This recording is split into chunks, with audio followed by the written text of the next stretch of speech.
बिस्मिल्लाहिर्रहमानिर्रहीम। अस्सलाम वालेकुम नाज़रीन, आप देख रहे हैं प्रोग्राम कड़वी बात और मैं हूं जुल्फ़कार बीर। नाज़रीन, आज सुबह सवेरे सोशल मीडिया का इस्तेमाल करते हुए एक तस्वीर पर नज़र पड़ी जहां नज़रें जम कर रह गई। दिल ऐसा लगा जैसे मुट्ठी में आ गया हो और शदीद आप कह सकते हैं कि दुख की कैफियत हुई।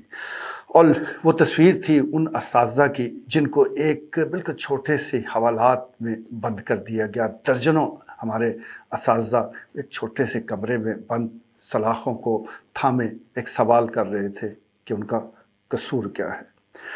जहाँ तक असातिज़ा की इस तहरीक का ताल्लुक है तो इनके जो मुतालबात हैं मान लीजिए वो सही नहीं है, मान लेते हैं, ये भी हुकूमत का नुक्ता नज़र, उसको तस्लीम कर लिया जाए, लेकिन जो उनके साथ सलूक किया गया है उसकी क्या जस्टिफिकेशन है।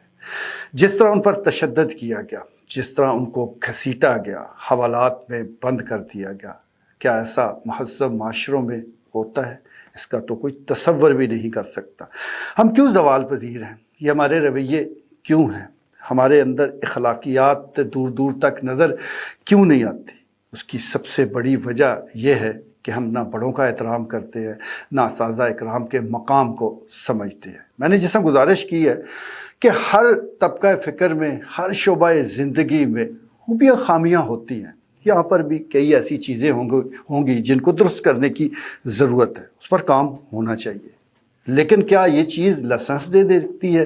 क्या आप उन लोगों को कि जिनको एहतरामन हमें आँखों पर बिठाना चाहिए, आप उनको हवालात में बिठाएं? जिनको हमें एहतराम के साथ मुखातब करना चाहिए, आप उनको बुरा भला कहें, उनको घसीटें। तो ये जो मनाज़र है इसने बड़ा दुखी किया है और ये सिलसिला न सिर्फ एजुकेशन को लेकर बड़ा ख़तरनाक है बल्कि आने वाले दिनों में ये मामलात कुछ और रुख इख्तियार करते नज़र आ रहे हैं। मौजूदा निगरान हुकूमत जिसका अवलीन काम इलेक्शन कराना है और होना भी चाहिए, लेकिन वो ये काम छोड़ के सारे काम कर रहे हैं। बुनियादी नौइयत के जितने भी काम हैं उसमें उनकी दखल अंदाजी, टांग अड़ाई, ऐसा लगता है कि इनका अवलीन मकसद है। हालांकि होना तो ये चाहिए कि असातिज़ा के जो भी मुतालबात हैं उसके लिए इलेक्टेड गवर्नमेंट का इंतज़ार कर लिया जाए और जो मुंतखब हुकूमत ने माजी में मंजूरियाँ दी हैं जिन जिन इक़दामात की, उस पर अमल दरामद कर दिया जाए। लेकिन ऐसा नहीं हो पा रहा और जिसकी वजह से मजबूर होकर असातिज़ा इकराम वो स्कूल छोड़कर बाहर निकल आए हैं। इसके साथ साथ एक और तजर्बा भी वो मौजूदा हुकूमत करने जा रही है कि इन सरकारी स्कूल को निजी शोबे के हवाले किया जा रहा है।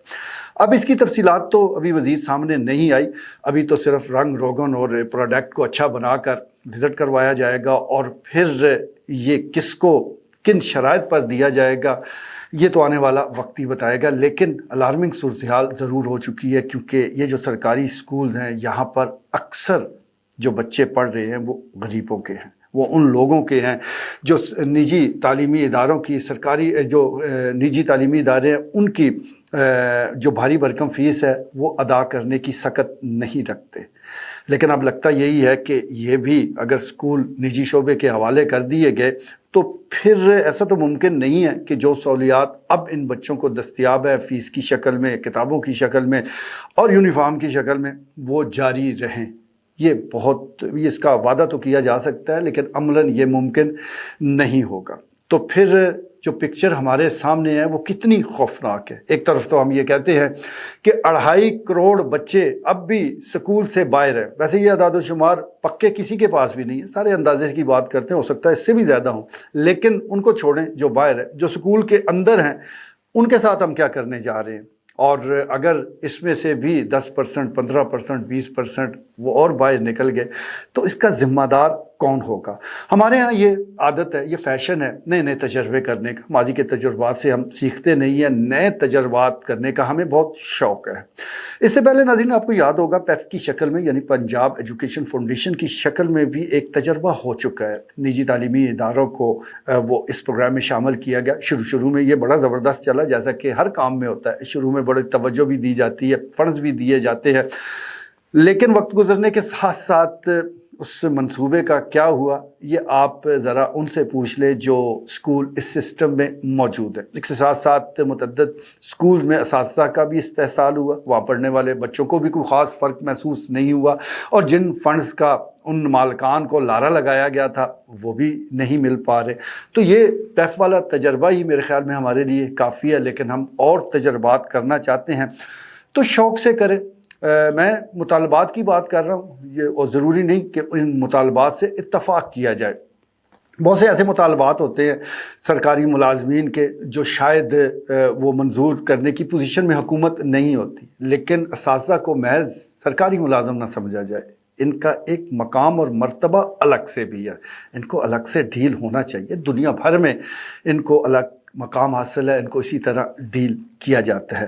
مان لیجیے یہ جو لیو انکیشمنٹ کا مطالبہ ہے ناجائز ہوگا، بالکل ہوگا جی، مان لیتے ہیں۔ ایس ایس ٹی جو ٹیچرز ہیں ان کو مستقل کرنا ضرورت ہی نہیں ہوگی، بالکل ایسا بھی مان لیا۔ پینشنرز کے حوالے سے جو ان کے مطالبات ہیں وہ بھی غیر قانونی بالکل ہوں گے جی، آپ کہہ سکتے ہیں حکومت ہے کچھ بھی موقف اختیار کر سکتی ہے، لیکن پھر جس طرح میں گزارش کر رہا ہوں کہ کیا ان کو احترام دینا بھی غیر قانونی ہے؟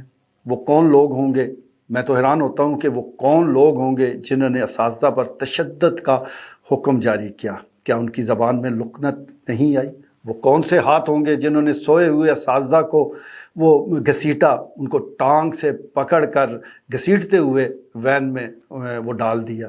ان کے ہاتھ نہیں کانپے؟ ان کو یہ نہیں یاد آیا کہ یہ وہی لوگ ہیں جنہوں نے جن کا ہاتھ پکڑ کر جن کی رہنمائی میں وہ یہاں تک پہنچے ہیں؟ لیکن انسان احسان فراموش ہے، وہ بس اپنے جو موجودہ حالات ہیں، جو احکامات ہیں، شاید اس کی بجاوری کو ہی اپنا فرض سمجھ لیتا ہے۔ فرائض اور بھی بہت کچھ ہے۔ بہرحال جیسا میں گزارش کر رہا ہوں کہ یہ جو مناظر ہم نے دیکھے ہیں یہ بہت ہی خوفناک ہیں، یہ بہت ہی افسوسناک ہیں، اور اس قسم کے مناظر کو ہرگز دہرانا نہیں چاہیے۔ جہاں یہ احساس ہونا چاہیے کہ ان سے یہ غلط ہو گیا، یہ ظلم ہوا ہے، ان کو شاید ابھی بھی احساس نہیں۔ احساس ہوتا تو آج سینکڑوں اساتذہ پابند سلاسل نہ ہوتے، آج ان اساتذہ کے خلاف حملہ آور ہونے کا، جان سے مارنے کے کیسز نہ ہوتے۔ لیکن کیا کیا جائے، اب ہماری پولیس کو شاید یہ عادت ہو چکی ہے، وہ ہر سرکاری جو ملازم احتجاج کے لیے نکلتا ہے اس کے لیے ڈنڈا سوٹا اٹھا لیتے ہیں۔ اسی طرح اگر کوئی سیاسی جماعت جلسہ یا جلوس کا پروگرام بناتی ہے تو ان کا ساتھ بھی یہی سلوک ہوتا ہے۔ تو اب اسی کو ہی تمام مسائل کا حل سمجھ لیا گیا ہے کہ ڈنڈا استعمال کرو اور مسئلے کو حل کرو۔ ایسا نہیں ہے، یہ ڈنڈا اگر کسی کو فائدہ دے سکتا ہے تو وہ استاد کے ہاتھ میں وہ ڈنڈا ہے جو اس نے استعمال کیا، اور ایسے ہمارے جیسے کئی نالائقوں کو بولنے کے قابل بنایا، کئی نالائقوں کو ان سیٹوں پر بٹھا دیا جس کے وہ مستحق ہی نہیں تھے۔ لیکن بہرحال دل گرفتہ ہے، اور اس سلسلے میں آخری بات یہی کروں گا کہ یہ جتنے اقدامات حکومت کی طرف سے اٹھائے گئے ہیں، کہا جاتا ہے کہ یہ IMF کی ہدایت ہے۔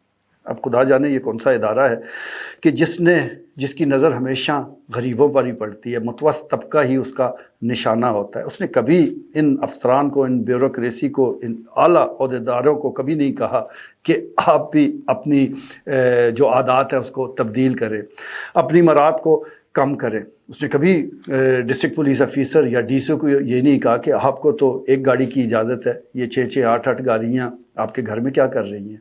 اس نے کبھی یہ نہیں کہا کہ آپ کو 2 ملازمین کی اجازت ہے، یہ درجنوں ملازمین لائن لگائے باہر کیا کر رہے ہیں۔ جب بھی اس کا کوئی اشارہ ہوتا ہے، کوئی مراد ختم ہوتی ہیں یا اس کے احکامات آتے ہیں تو وہ عام آدمی کے لیے، غریب آدمی کے لیے، متوسط طبقے کے لیے ہوتے ہیں، اور اس کا نشانہ ہمیشہ عام سرکاری ملازم بنتے ہیں۔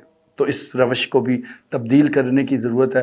ایک دفعہ میں پھر مذمت کروں گا ان لوگوں کی کہ جنہوں نے اساتذہ پر ہاتھ اٹھایا، جنہوں نے ان کی تذلیل کی، جنہوں نے ان کے ساتھ غلط رویہ رکھا، انہیں فی الفور اللہ سے بھی معافی مانگنی چاہیے، ان معزز اساتذہ سے بھی معافی مانگنی چاہیے، اور اپنے آپ کو درست کرنے کی ضرورت ہے۔ ورنہ یہ سلسلے اگر چلتے رہے تو ہم جس تباہی و بربادی کی طرف چل رہے ہیں وہاں اس کی طرف ہم بھاگنا شروع کر دیں گے اور پھر ہمارا بچنا ناممکن ہو جائے گا۔ آج کے لیے اتنا ہی، اجازت دیجیے، اللہ نے کے بعد۔